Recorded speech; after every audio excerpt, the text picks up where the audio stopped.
What's up, brothers? Special teams, special plays, special players. Sketch might say that, but what it really is actually describing is what Ohio State is going into 2024. This is a team that's not only built to win a Big Ten title, make it to the college football playoff, but I don't know who is stopping them on the way to winning a national championship. And I think a lot of that was actually proven on Saturday during their spring game in front of 80,000 fans. It is a special program up in Columbus. So let's break down some of the key takeaways that we saw from the Buckeyes heading into the offseason. But if you are new here, well, welcome on into the channel, people. Make sure that you like the video, hit the comment section down below. Tell me your overall thoughts on Ohio State and what happens if they don't win a national title going into 2024. Tell your friends, your family, your mortal enemies, best of bros, college football aficionados, Big Ten faithful, and of course, Ohio State fans everywhere. Because we're not trying to be the #1 YouTube show talking about our favorite sport, but we are trying to be the #1 college football community, well past the likes of just this screen on YouTube. Go ahead and follow me on social media as well, at Mr. Cole Thompson, at Mr. Cole Thompson on Twitter, Facebook, Instagram. I got you covered. And if you want me to do a live video one-off based on anything that you want to know what's going on in our favorite sport, go ahead and email me at Cole Thompson Writing. There'll be a link down there below. And also, sign in the DMs on Twitter. I love answering fans. So, key takeaways from Ohio State's spring game. For starters, I think they're going to be an upgrade in offense. That's a major dividend. Good for Ryan Day. Sometimes you got to go ahead and fall on your face a few times before you realize that, you know what? This is what's best for our program. And even the best coaches go through this. Like Eli Drinkwitz last year is going to get a lot of credit for his team being 11-2 and Missouri now on the come up. But it wasn't because of he was a great coach. It was because of he was he had a great understanding of where the faults were. And Ryan Day went through this a few years ago when it came to, we can only win with offensive consistency. No, you need a good defense. Well, your offense is becoming more predictable. You bring in Chip Kelly.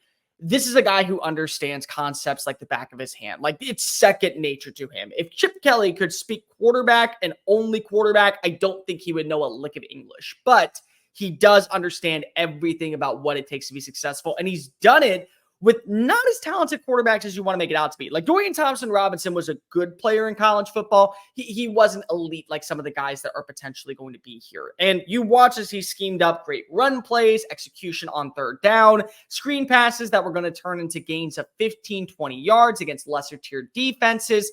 You also saw the ability of the wide receivers. Jeremiah Smith silenced the critics. Anybody out there that was like, this kid is just going to be a human highlight reel in the practice. And then when it's time to go up against real competition, the #1 receiver who's a freshman is not going to look like he's actually on the rise. No, he did. He did. And he shut a lot of people up. There was multiple times where you watched that 50-50 jump ball and it was actually 80-20 in favor of Mr. Jeremiah Smith. And that's going to be the case a lot of the times when it comes to this upcoming season, regardless of who is playing quarterback. Emeka Egbuka, a lot of people forgot about him last year. So I remember when I was doing draft coverage and talking about who were some sleepers that we need to pay attention to going into 2023. And I thought Emeka Egbuka felt that curve because everyone was talking about Marvin Harrison Jr. He gets hurt. People kind of forget about him for a little bit. Now he's back, and now he gets to be the #1 receiver. You watch that one-handed grab going towards the sideline, toe tapping to keep in bounds. Yeah, Columbus, hi, Jeremiah Smith might be the pretty new prize, but I still exist, and I'm really damn good. I'm not #2. I'm actually #1. I just wear the #2 on my jersey. I also thought that Carnell Tate showed some promise. I think that you have a good overall balance. The tight end position is still going to be a question mark, and I don't think you're going to have an answer until you really figure out against really lesser tier opponents who actually stands out at that role. But replacing Kate Stover is going to be, I think, a little bit easier said than done. Offensive line, still a question mark. Maybe they go out and they add somebody else. Maybe they just feel like they need a little bit more time to adapt to what is the new play callings underneath Chip Kelly. Either way, I don't really worry about that. The running back room is going to be sick. I don't think that teams are ready to understand how lethal this offense can be. And we're talking about a team that last year was like 26th in scoring, 25th in total yards, 35th in passing. They were good on the ground with Travion Henderson and Chip Trainum.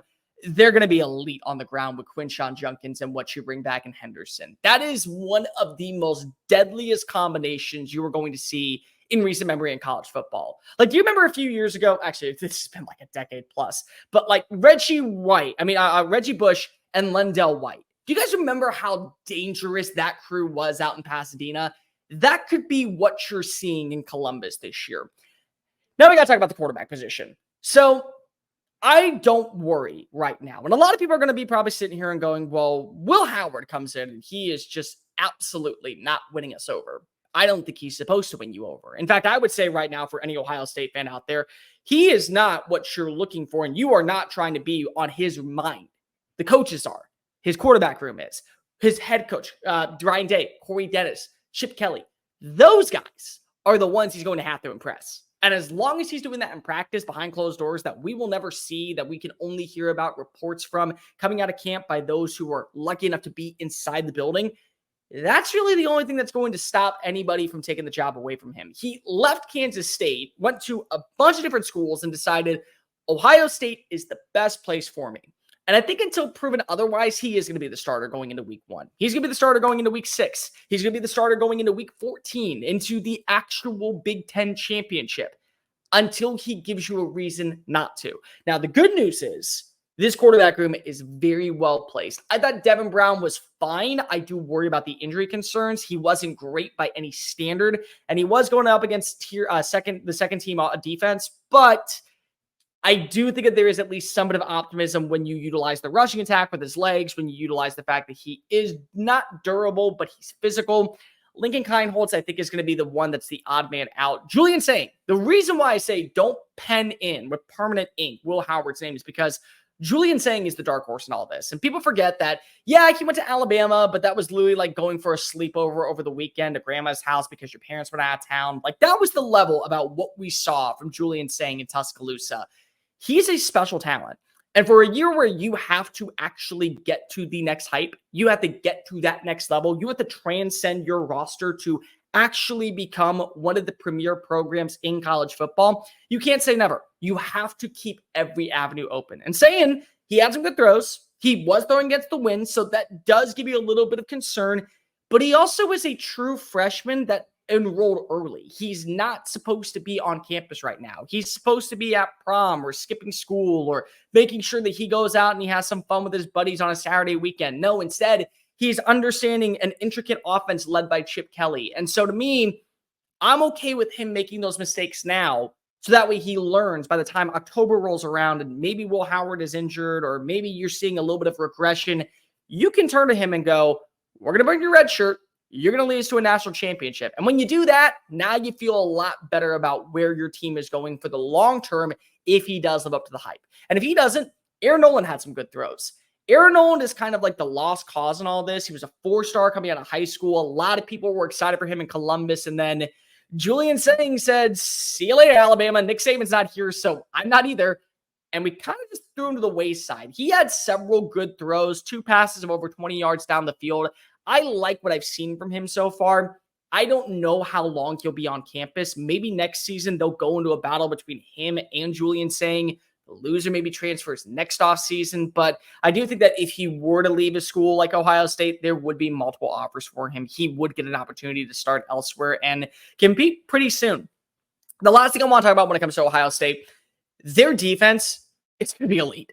It's already elite. Like, it was elite last year. Like, Jim Knowles, people seem to forget it takes some time to learn every intricate part about what he's trying to implement. He runs a 3-safety set. And now last season, you saw a top 5 unit when it came to scoring. You saw a top 5 unit when it came to defending the run. You saw a top 2 unit when it came to pass coverage.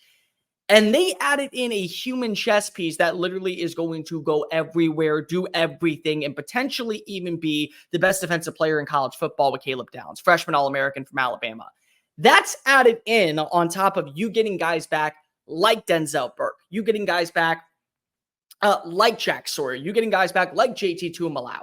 And so now you're looking at this team, and there were several plays that it felt like Chip Kelly was dealing those dink and dunk passes, not because if he wanted to, because if he had to. And I'm okay with that. You know, if you got to have a slow scoring game, your spring game, cool. You're going to put up a lot of points against Ohio. You're going to put up a lot of points against Purdue.